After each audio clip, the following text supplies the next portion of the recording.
தீர்மானங்கள் நிறைவேற்றப்பட்டிருக்கு. ஓடிடி இது அதே மாதிரி தமிழ் திரைப்பட நடிகர்களுடைய ரெவன்யூ ஷேர் அந்த தீர்மானம் நிறைவேற்று தீர்மானம் எல்லாமே உங்களுக்கு கொடுப்பாங்க. எல்லாமே கொடுத்துருக்கு.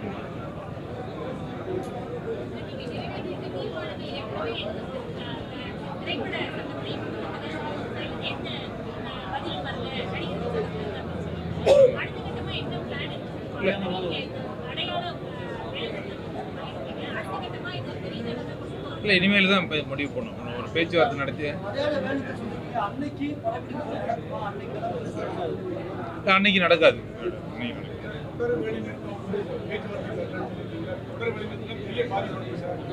இல்லை, அது வேற வழி என்ன?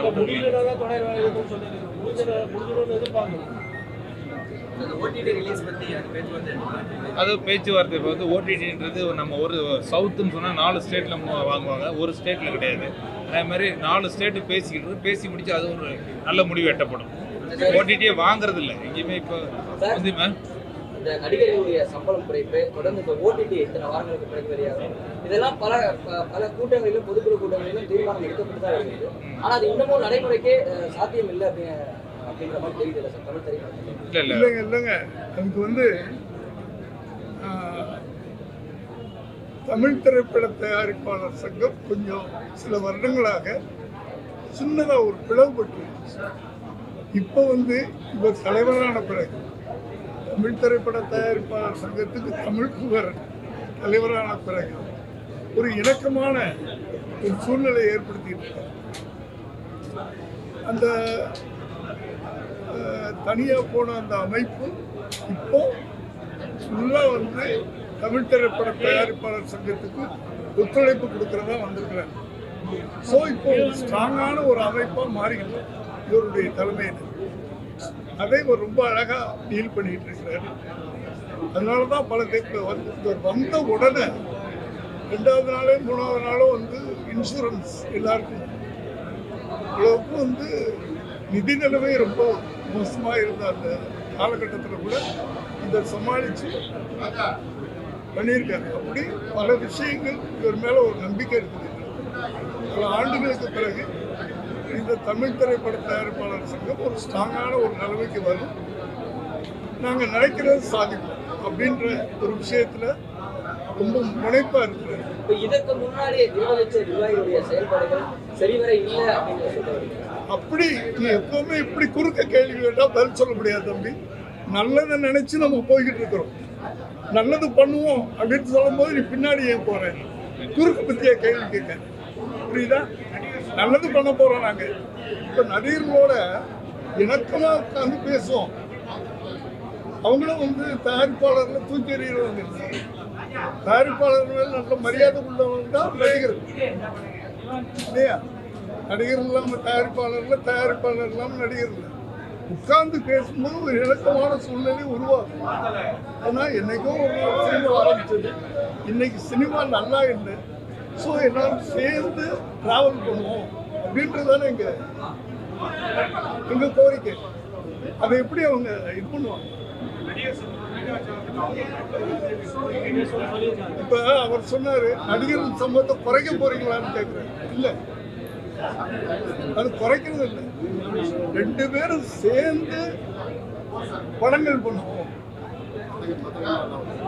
வர்ற லாபத்துல 2 பேரும் பண்ணிக்கிறோம் அப்படின்றதான் சொல்றதே தவிர நீங்க சம்பளத்தை குறைச்சிங்க, நீங்க சும்மா வேலை செய்யுங்க அப்படின்னு எங்களுக்குள்ள இணக்கமான முடிவு வரும்.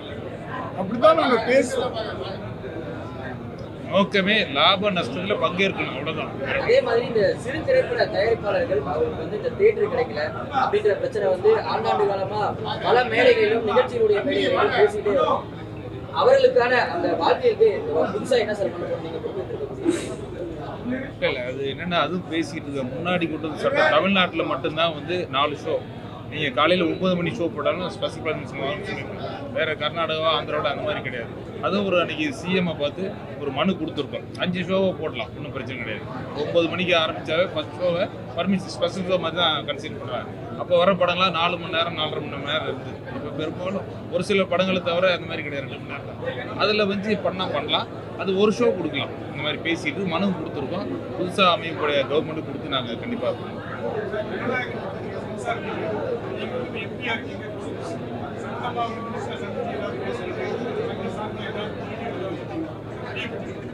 சென்னை கூட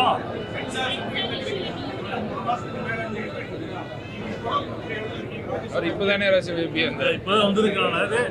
முதல்ல வந்து இந்த புதுசாக வெற்றி பெற்ற இந்த நிர்வாகத்துக்கு என்னுடைய வாழ்த்துக்கள்.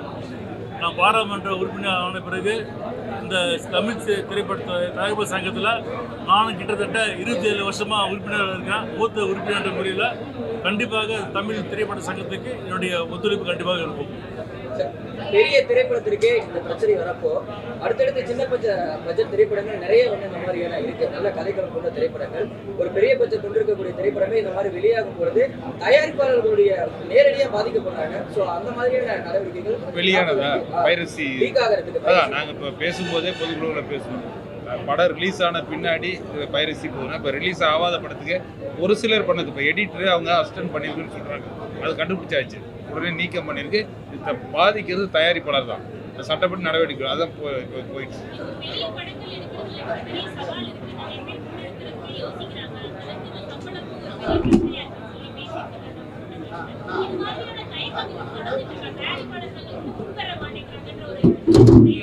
இல்லை அதுதான் அதுதான் ரெவென்யூ ஷேர், அதுதான் லாப நஷ்டத்தில் பங்கு இருக்குன்னு சொல்லி நடிகர்களாக டெக்னீஷியன் எல்லாத்தையும் பேசியிருக்கோம். பெரிய பெரிய டெக்னீஷியன்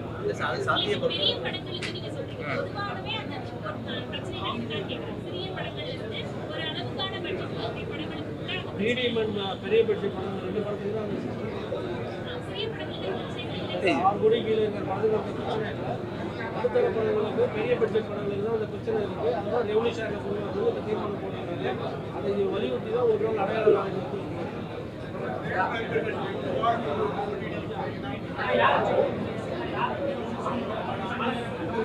அதுக்கான மீட்டிங் போயிட்டு இருக்கு. சவுத் இந்தியா லெவலில் போயிருக்கு. சொல்லுங்க. அதாவது ஹைதராபாத்தில் போன மாதம் வந்து 24ஆம் தேதி மீட்டிங் நடந்தது. 4 மாநிலங்களும் கர்நாடகா, கேரளா, தமிழ்நாடு, தெலுங்கு அத்தனை ப்ரொடியூசர்ஸை நாங்கள் ஒன்றா சேர்ந்து ஒரு கூட்டமைப்பு. அந்த கூட்டமைப்பு பேர் south Indian film producers association. அதாவது வந்துட்டு இப்போ நம்ம ஒரு படம் எடுக்கிறோம், அந்த படம் வந்துட்டு தமிழ் மட்டும் இல்லை, மற்ற 3 லாங்குவேஜுக்கும் போகுது. இங்கே ஒரு பிரச்சனைன்னா அங்கேயும் நம்ம ரிலீஸ் பண்ணணும். இந்த பிரச்சனை சால்வ் பண்ணால் தான் அங்கே வந்துட்டு நம்ம பண்ண முடியும். அதனால அவங்களும் கூட சேர்ந்து நாங்கள் எல்லாம் ஒன்றா ஒரு அமைப்பு அமைச்சிருக்கோம். இனிமேல் எந்த பிரச்சனை வந்தால் கூட ப்ரொடியூசர்ஸுக்கு 4 பேரும் வந்துட்டு 4 மாநிலங்கள் ஒன்றா செயல்படுவோம்னு சொல்லிட்டு ஒரு முடிவு எடுக்கணும். சார், அதே மாதிரி சினிமா வெளியீட்டை வந்து ஓடிடி தான் நிர்ணயிக்குது அப்படின்ற மாதிரியான ஒரு குற்றச்சாட்டு தொடர் காலமாக இருக்குது. ஏன்னா இந்த ஓடிடியோட சைன் பண்ணிட்டோம் அப்படின்னா குறிப்பிட்ட தேதிக்குள்ள நீங்க தேட்டர்ல ரிலீஸ் பண்ணாலும் நம்ம ஓடிடியில பண்ணிடுவோம்னு. ஸோ இது வந்து தயாரிப்பாளர்களுக்கு இதுவும் நேரடியான ஒரு பாதிப்பு வந்து ஓடிடி தளத்தில். இல்லை அதான் இப்போ நாங்கள் என்னென்னா இப்போ எங்கள் நிர்வாகம் வந்து ஒன்று ஹை லெவல் கமிட்டி ஒன்று போட்டு ஃபார்ம் பண்ணியிருக்கோம், வெளியிடுவோம். அதில் ரொம்ப முக்கிய எஸ்எஸ் சார் அந்த மாதிரி ரொம்ப முக்கியமானவங்க, அது ஏற்கனவே ரொம்ப அனுபவம் வாய்ந்த தயாரிப்பாளர் அவங்கள வச்சு ஒரு ஹை லெவல் கமிட்டி பண்ணியிருக்கோம். அதுக்கு என்னென்ன சீர் பண்ணலாம் அதெல்லாம் நாங்கள் பண்ணிட்டுருக்கோம். கண்டிப்பாக அது இந்த மாதத்துல எல்லாம் முடிவு பண்ணிடுவோம். ஓடிடி தியேட்டர் இல்லை, நாங்கள் நிர்வாகம் வந்து 1 மாதம் தான், இப்போ 2 மாதம் ஆகும் போது இந்த தேர்தல்னால எதுவும் பண்ண முடியல.